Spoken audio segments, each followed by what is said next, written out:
Olá, pessoal. Sejam bem-vindos a mais uma aula da nossa disciplina de Programação Aplicada à Engenharia. A gente vai continuar com o tema que já estávamos tratando, né? Que é o tema de computação científica. A gente viu alguns exemplos na aula passada, alguns de estatística, alguns gráficos, como trabalhar com matrizes, vetores, NumPy, etc. Algumas matrizes e vetores específicos, identidade, 0, 1, números aleatórios. E hoje nós vamos continuar trabalhando agora com gráficos, processamento de imagem, outras técnicas e elementos. Bom, eu já estou compartilhando a minha tela, acredito que vocês estão vendo aí. Para quem não se lembra, vai lá no Moodle, Programação Aplicada à Engenharia, Colab, e estamos aí na pasta número 2, Computação Científica. Vamos no script 1. A gente está mais ou menos, eu não dividi isso por seção, posso até dividir depois, mas a gente está vou mostrar ele todo, né? E aí a gente começa a partir de onde paramos. Aqui era o primeiro pedacinho, né? Parte estatística, scatter, plot, outro scatter, distribuição normal, fazer o gráfico de histograma, fazer o desenho com a curva, né? Acho que tá aqui. Tem que rodar desde o início, né? Porque eu importei lá nos primeiros códigos. Vamos rodando, não tem problema.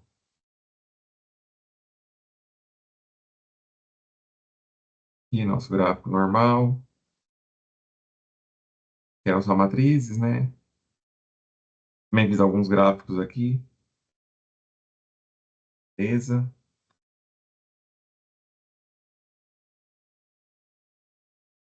Ok. Os gráficos eram de funções, né?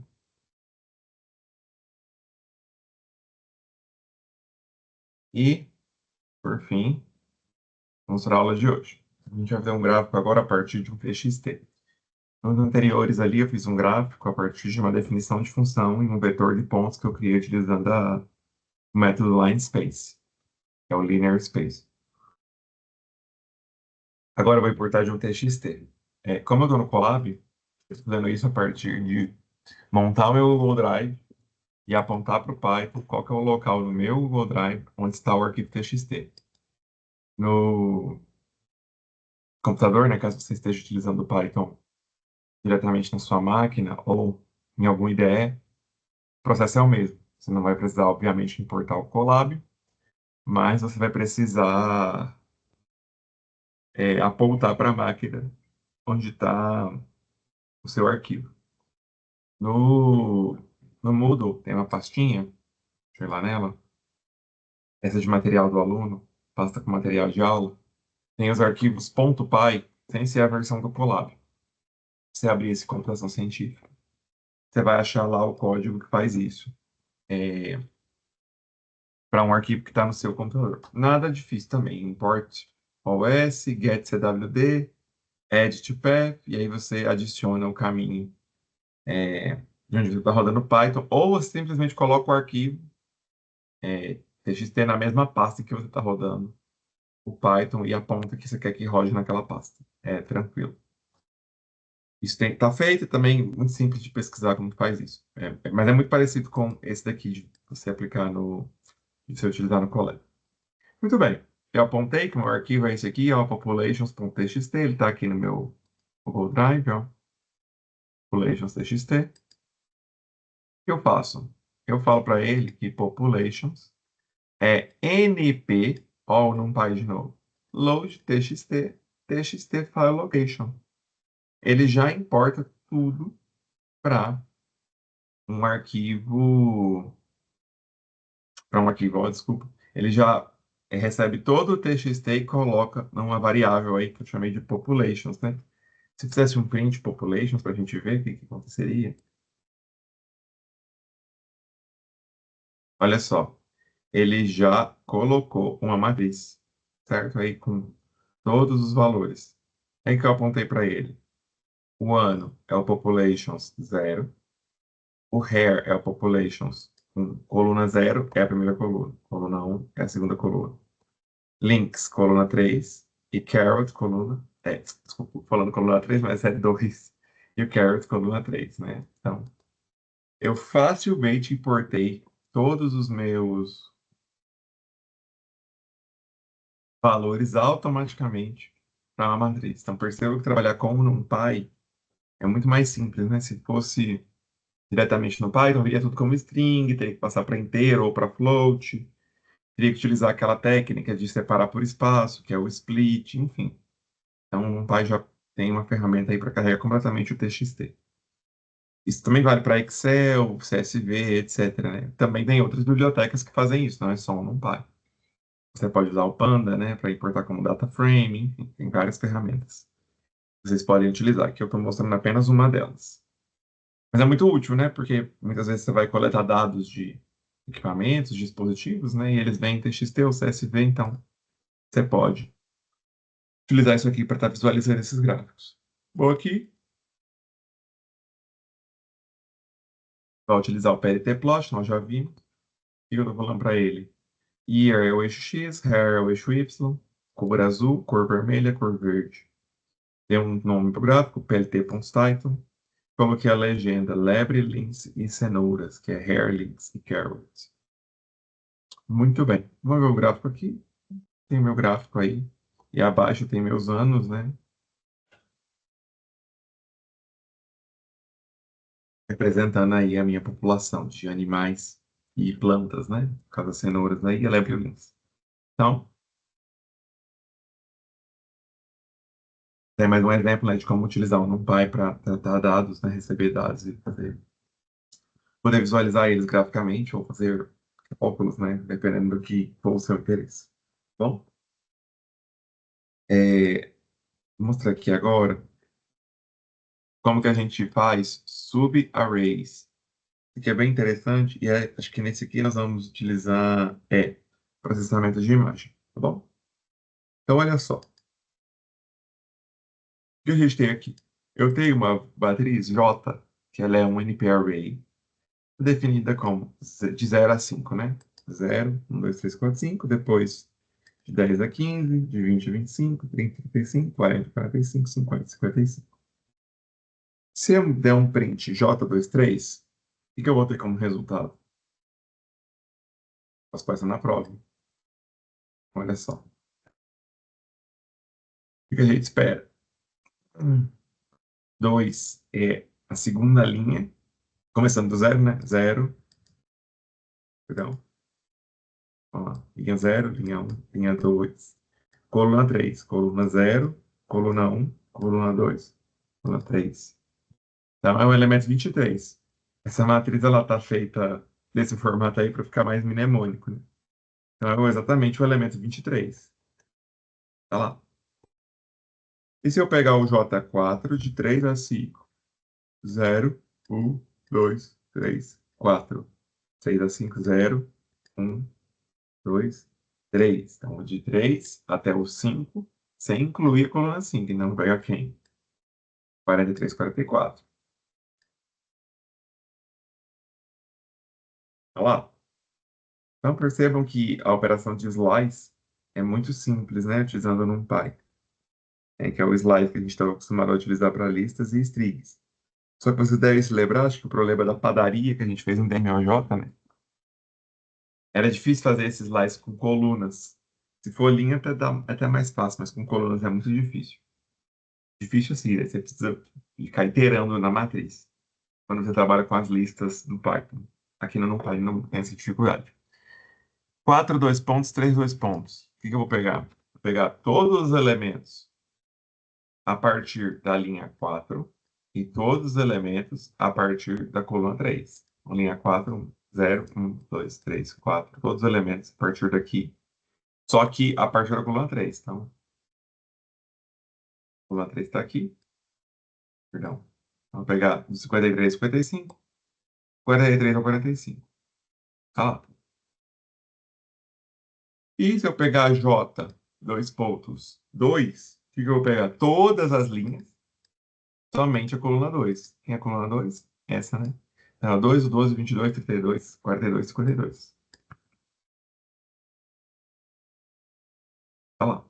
Peguei todos os elementos. Muito bem. Bom, e se eu pegar esse cara aqui?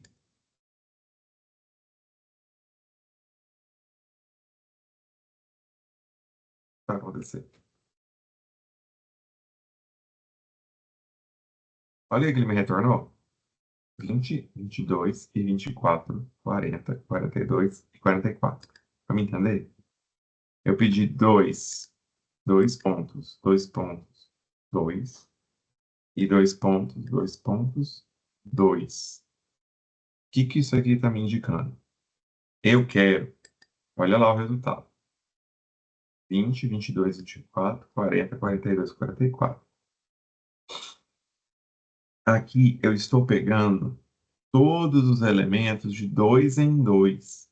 Por isso temos esses 2 pontos aqui, separando o meu slice. Então, a partir da linha 2, eu quero todos os elementos de 2 em 2. E quantas colunas? Todos os elementos de 2 em 2. Então, não é para fazer um de cada vez, é para saltar dois. Por isso que eu começo do 20, né? Vou para o 40. Eu não tenho a próxima, né? Então eu paro aqui. E eu vou de 2 em 2. 22, 24, 40, 42, 44. Então, a forma aí, se você precisar pegar elementos em ordens distintas dentro da sua matriz. Olha só. Isso daqui a gente já viu pouco. É, Vou definir essa matriz K. Ela é J0 de 3 a 5. Já está fácil, né? É 3 e 4. Não vai incluir o 5. Tá lá? Então, 3 e 4. Aí, o que eu vou fazer? Eu posso falar que K é J0, 3 a 5, ponto copy.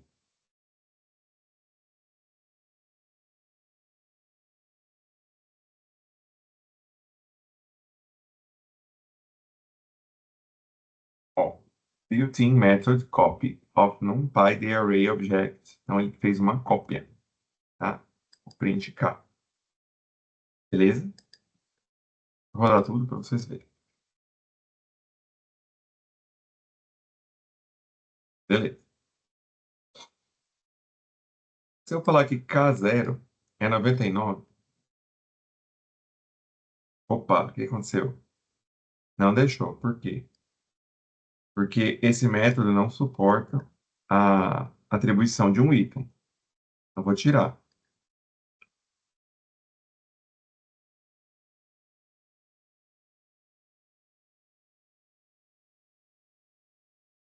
Tá lá. Eu já tinha feito, eu fiz o K0 igual a 99, não me lembro. Olha só. Então, perceba que eu mudei o K0 para 99 e aqui no final também mudou para todos os elementos, mesmo que esse daqui estivesse antes de eu fazer a mudança. Por que isso aqui aconteceu, hein, pessoal? Isso aqui aconteceu porque é, o meu... É aquele mesmo problema que a gente tinha comentado nas listas, né?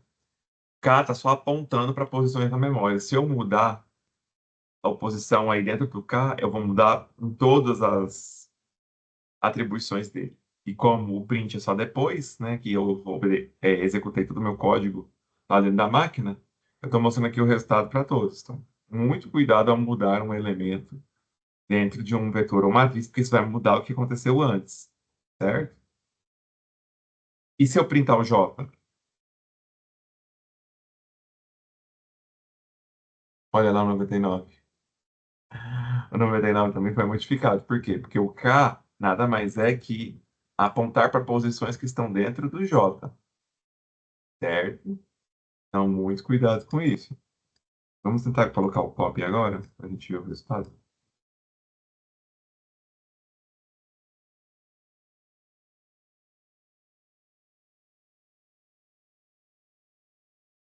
Continuo com a mesma coisa, né?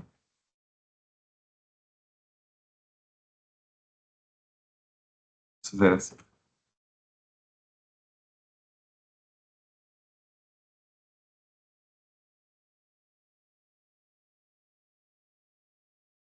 Aqui já dá modificado, né?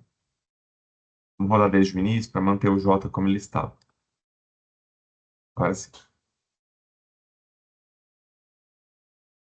Então, olha só. O que nós fizemos aqui? Deixa eu tirar isso primeiro.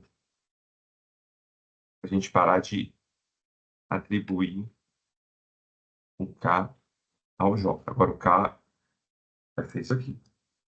Beleza.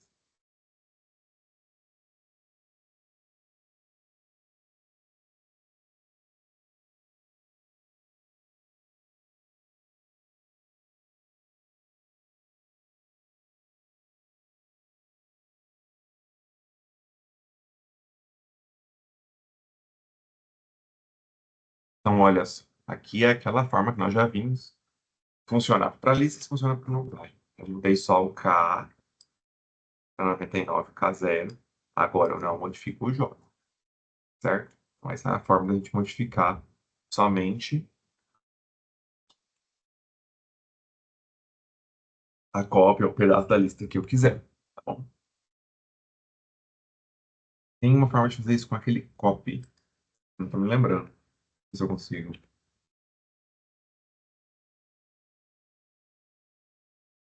Isso é isso.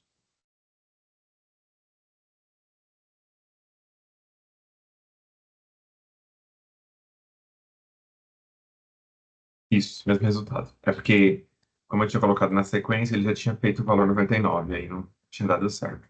Perfeito.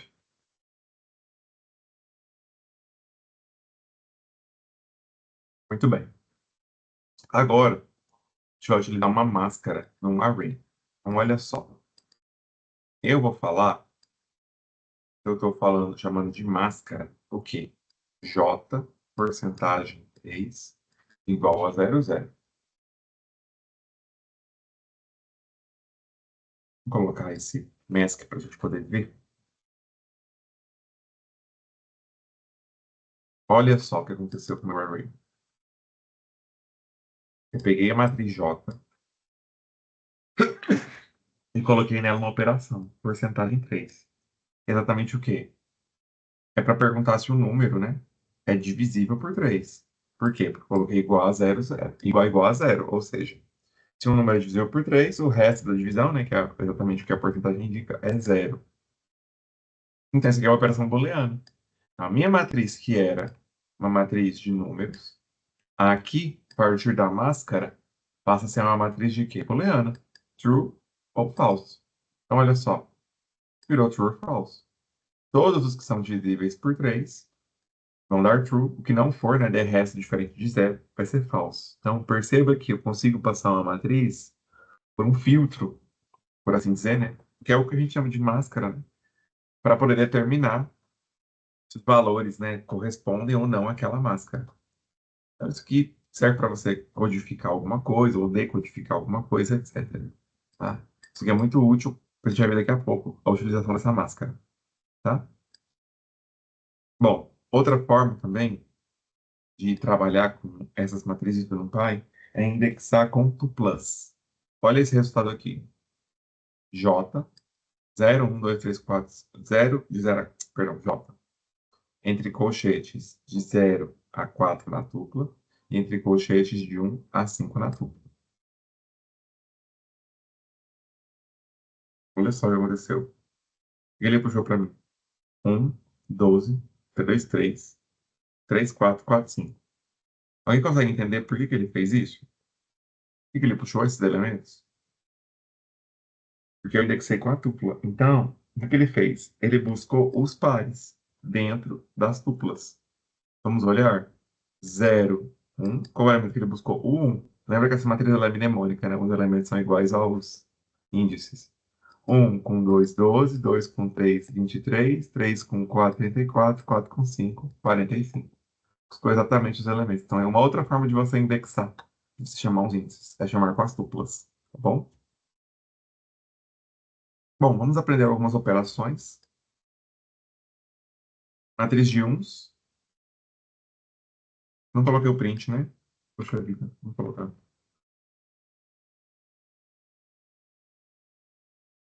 Temos a matriz de 1, 3 por 3. Se eu fizer duas vezes uma matriz de 1, o que eu vou ter? Lembra que no Python, né, se você usar listas, não dá para fazer isso, tá? Multipliquei pelo número inteiro, certo? Se somar n mais n, de novo, no Python também não dá para fazer essa operação com matrizes. No Python dá. 3, né? Matriz de 1 com matriz de 2, 3. E O vezes n. Isso daqui é uma multiplicação de matrizes.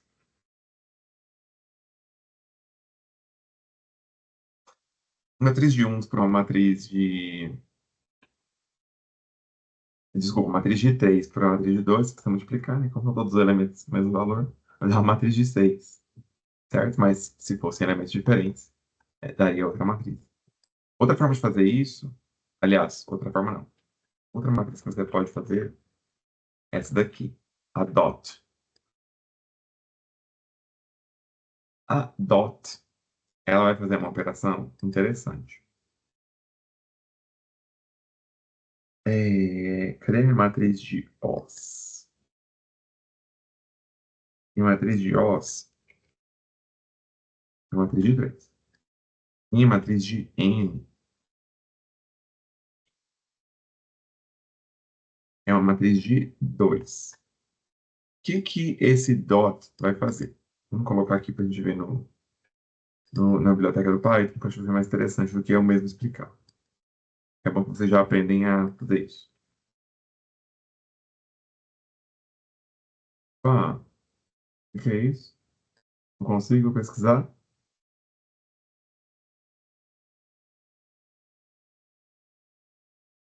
Ok.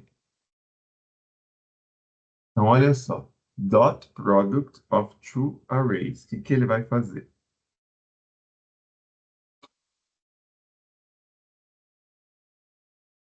O dot product, o que ele faz?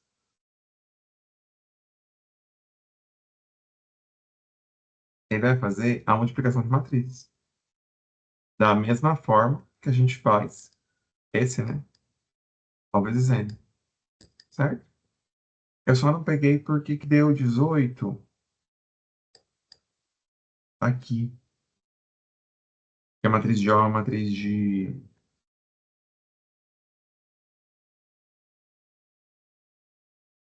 A matriz de O é uma matriz de 3. 3, né? E a matriz N é uma matriz de 2. Ah, tá. Não, desculpa. Eu que tô falando porcaria. Perdão, perdão, perdão. Essa matriz aqui, O vezes N, ela me faz uma multiplicação elemento a elemento. Ou seja, só o A00, A00, A11, A11, A22, A22. Multiplica elemento a elemento. Acho que se chama element-wise multiplication. O dot, não. O dot, ele sim faz a multiplicação de matrizes. Por que que dá 18? Se você lembra lá da multiplicação de matrizes, eu vou ter que multiplicar 3 vezes 2, mais 3 vezes 2, mais 3 vezes 2, vai dar 18. 3 vezes 2, mais 3 vezes 2, mais 3 vezes 2, vai dar 18. 3 vezes 2, mais 3 vezes 2, mais 3 vezes 2, vai dar 18, na linha por coluna. Então, aqui sim é a multiplicação de matrizes. Essa daqui faz só a multiplicação element-wise, que a gente chama, elemento a elemento. Muito bem. E se eu pedir para dar um reshape? Bom, reshape a gente já conhece, né? Já viu?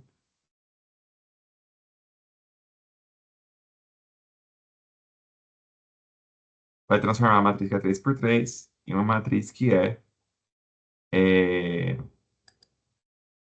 1 para 9. Deixa eu colocar o reshape aqui dentro, porque senão não vai dar para ver. Eu não atribuí ele para ninguém, né? Pronto. Agora sim. Matriz 1 para 9. Poderia ser 9 para 1 também.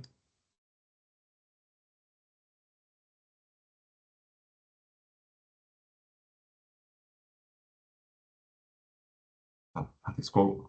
Outra matriz linha. Perfeito. Bom, aqui a gente vai trabalhar um pouquinho com imagens. Eu vou importar do SciPy, Scientific Python, a biblioteca miscelânea. E eu tenho esse face. Esse face nada mais é que um rostinho. É, aqui, peraí, deixa eu mostrar para vocês. Eu tenho um print face de ponto shape. Então, o shape está me mostrando que o tamanho da matriz, né, que tem essa face, é o quê? 768 linhas, 1024 colunas e 3, digamos assim, parâmetros de profundidade, né? É uma matriz de dimensão 3, não é uma matriz de dimensão 2, que a gente está acostumado a trabalhar lá em álgebra linear, certo? E aí, eu vou importar o Matplotlib SPLT, vou usar um PLT Gray e vou mostrar a imagem com o CMap Gray, isso é um parâmetro. Olha só. Ah, eu esqueci de falar, né? O valor máximo que eu tenho no Face é 255 e o D-Type é um Unit 8, certo? Que eu não mostrei aqui os prints. Aqui eu fiz o desenho do Face. Tá lá o desenho do meu Face, certo? Com todos os seus pixels. Aqui eu tenho uma imagenzinha desse raccoon bonitinho, né? E eu estou mostrando essa imagem. Ok? Beleza. Bom, agora eu vou fazer uma linearização. O que é? Isso. Eu vou criar uma matriz R de zeros, zeros like, isso é uma função que é. Eu criei uma matriz do mesmo tamanho de zeros que essa, que é a face.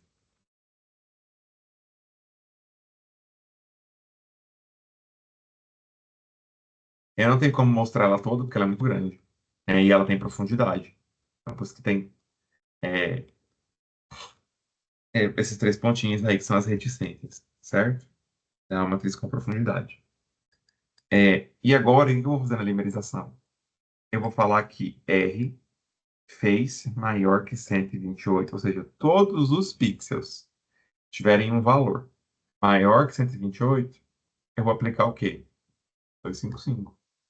E vou mandar plotar a imagem. O que eu fiz aqui? Eu mudei a imagem. Mudei ela completamente. Tudo que era maior que 128, eu modifiquei. Se eu quiser mudar para zero, posso também. Sei lá, maior que 56.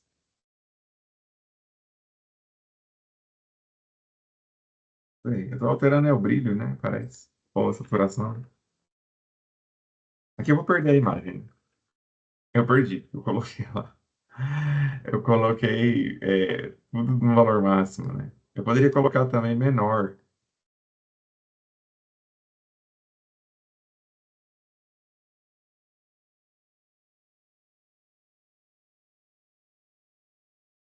Esse daqui ele foi a imagem. Completamente. Vou colocar zero.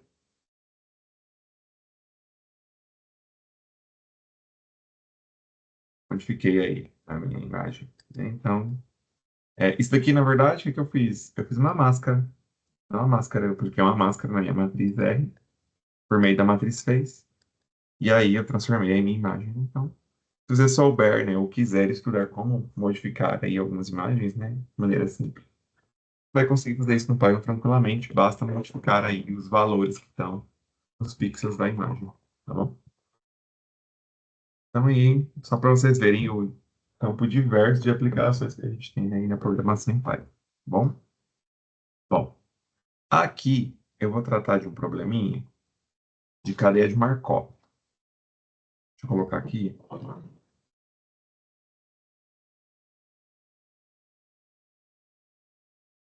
Esse probleminha é bem interessante, muito utilizado lá na disciplina de processos estocásticos, em disciplinas de estatística avançada. E a gente tem o quê? Aqui eu tenho um vetor de probabilidade de acontecer algum evento. Nesse caso aqui é um bem simples, que é o quê? O vetor representa a probabilidade do dia ser chuvoso ou ensolarado, baseado no clima do dia anterior. Então, nas linhas, eu tenho ensolarado e chuvoso, e nas colunas, ensolarado e chuvoso. Então, se o dia anterior foi ensolarado, certo? A minha probabilidade do meu dia ser ensolarado é 90%. Se o meu dia anterior foi chuvoso, a probabilidade do meu dia ser ensolarado é 10%. Vou colocar aqui assim, só para ficar mais fácil de visualizar. Tá? Agora, se o meu dia anterior for chuvoso, a probabilidade dele ser ensolarado é 50%. E se ele for chuvoso, a probabilidade dele ser chuvoso é 50%. Certo? Essa é uma matriz de Markov. Então, olha só. Vamos supor que o meu dia 1 foi ensolarado. Então, vou colocar 1 e 0. Lembra? Linha, coluna, né? Coluna ensolarado, coluna chuvoso. Então, 1 e 0. Se eu multiplicar essa matriz x0 dot S, a minha matriz de Markov, eu vou obter o resultado. Vou printar para a gente ver. Não, tá errado, Gemini. Dia 1. Vou ter aqui meu resultado do meu dia 1. O que eu fiz aqui? Rodei o x0. Ah, não rodei nem o S, né? Tá certo. Não tem como dar certo mesmo. Olha só. Como o meu dia anterior foi ensolarado, o dia seguinte tem o quê? 90% de chance de ser ensolarado e 10% de chance de ser o quê? Chuvoso. Se eu quiser fazer para o dia 2, aí eu pego o dia 1 e multiplico pela matriz. Eu coloquei o print? Não, né?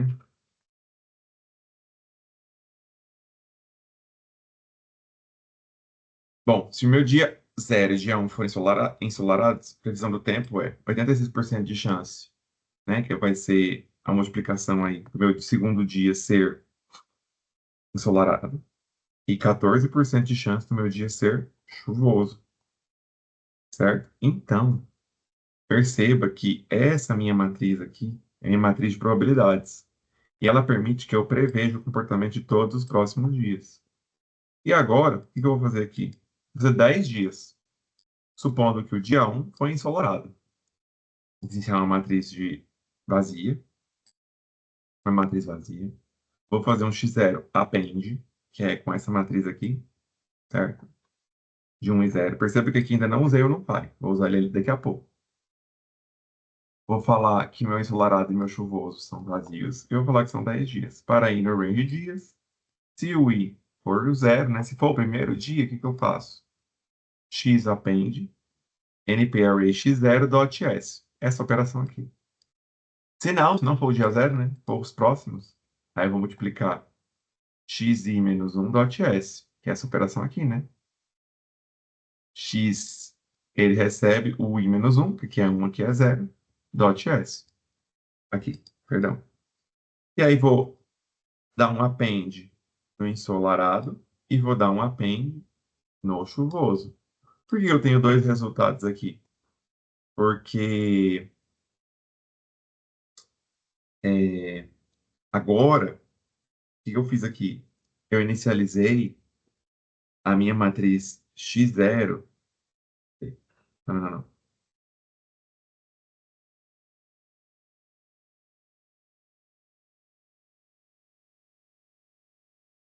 Aqui eu tinha só um resultado, né? Peraí. Ah, sim. Não, claro. Eu só separei.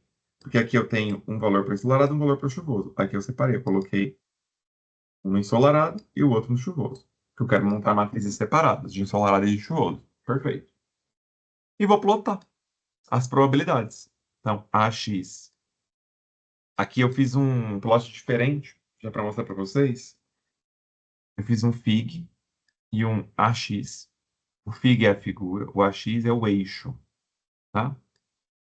Eu vou postar dois gráficos, quero plotar eles no mesmo eixo. Então, olha só. E eu fiz aqui subplots. Daqui a pouco eu vou mostrar melhor esses subplots. Aqui eu nem usei. Mas, eu fiz a X-plot. Eixo X é o range de dias, ensolarado. Coloquei yellow e a label ensolarado. A mesma coisa aqui. Vocês lembram que também tem como fazer isso no Legend, né? Mas aqui eu estou usando já o label para vocês verem outra forma de fazer. A X-plot, o range dia chuvoso, a cor azul e o label chuvoso. Vamos ver então? Aí o legend é o ax.legend. Eu não preciso colocar porque eu já defini aqui no ax os labels, chuvoso e ensolarado. Vê o resultado? Então aqui eu tenho, olha só, se o meu primeiro dia é ensolarado, a probabilidade de chover é muito baixa, né? E a probabilidade de continuar ensolarado é alta. E se meu dia for chuvoso? É a mesma coisa, só muda o x0, né? Fica 0 e 1.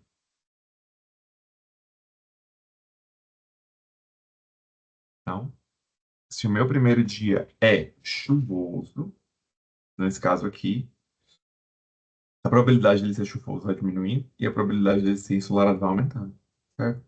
Isso acontece porque a minha matriz aqui ela é desigual, né? Ela não é meio-meio, ela é 0,9, 0,1. Então, se tiver um dia ensolarado, a probabilidade de ser ensolarado vai aumentar. Então, esse lugar aqui chove pouco, né? Pelo visto. Então, isso aqui é o que a gente chama de cadeia de Markov e você pode criar uma matriz, várias matrizes iniciais, né? E ir testando as probabilidades, né? E simular cenários, né? É o que a gente chama de simulação de Markov. Então, é bastante usado aí para análise estatística, criação de cenários, etc. Bom, então, mais uma aplicação aí que pode ser utilizada, né? Facilmente utilizando NumPy, você consegue criar essa matriz e fazer os cenários. Muito bem. Aqui nós vamos explorar o plot, né? Olha só, mais um exemplozinho aí de aplicação. Isso aqui eu fiz bastante coisa, tá? Mas não se assustem não, que é nada de complexo. Eu fiz aqui NumPy SNP, Matplotlib SPLT. Criei um line space, certo? Que vai de menos π até π e até 256. Ou, desculpa, dividindo em 256 pedacinhos. Criei C, que é npcos, e S, npsim. Como já tem essas funções, eu nem preciso fazer aquele def de função, né? Porque já está embutido no np. E quando ele recebe um vetor assim, linear, ele já calcula para todos os elementos. Então, aqui eu já crio um vetor com os resultados da aplicação da função. Consigo aqui facilmente plotar as minhas funções. Vou só para mostrar para vocês. Olha lá. Plotei meu seno e meu cosseno. Bem fácil.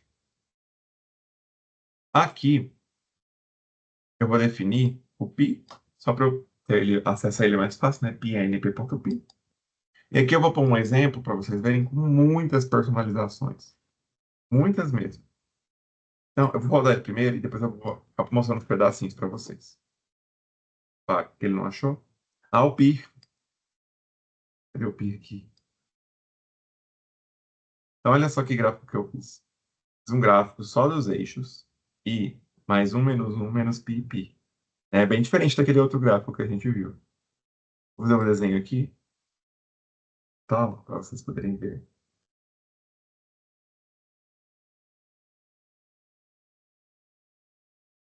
Olha só, fiz algumas marcações de ângulos, coloquei seno, né? Isso aqui dá para você colocar no livro de matemática, né?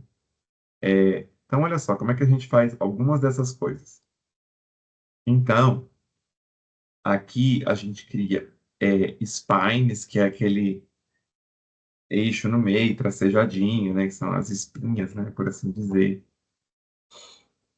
Aqui, ó, a gente move os eixos. Aqui, na verdade, estou removendo as bordas, né? Perdão, eu removi as bordas. Aqui eu movo os eixos para o centro do gráfico. Aqui eu defino os intervalos. Aqui eu vou indicar os textos que eu vou colocar nas marcas dos eixos. Menos π sobre 2, 0, π sobre 2. Então, aqui é as posições. E aqui o que eu quero que seja escrito o eixo Y também.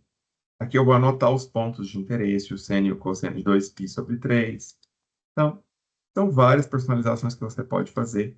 Esse tipo de personalização, inclusive, é bem tranquilo você pedir para o chat GPT fazer para você, ou para o Gemini, né, aqui no caso do Colab, porque é uma coisa simples de ser feita, às vezes dá trabalho na hora de escrever, né, você não sabe muito bem como que é a personalização, mas você também consegue pesquisar facilmente aí essa personalização. E aqui, por fim, a exibição das funções seno e cosseno. Aqui eu defino o tamanho da linha, posso fazer mais grossa, mais fina, o estilo da linha, né, se eu quero tracejado, se eu quero uma linha contínua, etc, né? É, Então, assim, esse daqui eu não quero que vocês gastem muito tempo tentando entender cada pedacinho, mas que vocês saibam que dá para personalizar várias coisinhas em cada um dos gráficos, né? Aqui, por exemplo, tem o tracejado que está aqui, né? E foi definido aqui, ó. Traço, que aí é um tracejado. E você consegue definir basicamente a posição de tudo que você quer num gráfico, certo? Esse daqui de baixo, sim, é um que é mais importante vocês conhecerem bem. É o subplot. Às vezes você quer representar vários pequenos gráficos, né? Ou um do lado do outro, todos juntos. E aí você tem que informar para o Python que você quer o subplot. E o subplot, você pode definir ele de várias formas. No caso aqui, eu vou fazer um subplot como? Deixa eu só destravar um pouquinho. Aí, uma linha, duas colunas na posição 1. 1, 2, 1. Aqui é o segundo, uma linha, duas colunas na posição 1. 1, 2, 2. Olha só. Esse subplots aqui é o dois que a gente já viu. É o seno e o cosseno, C e S. Vamos lá. Tá lá, então. Eu tenho um gráfico do lado do outro.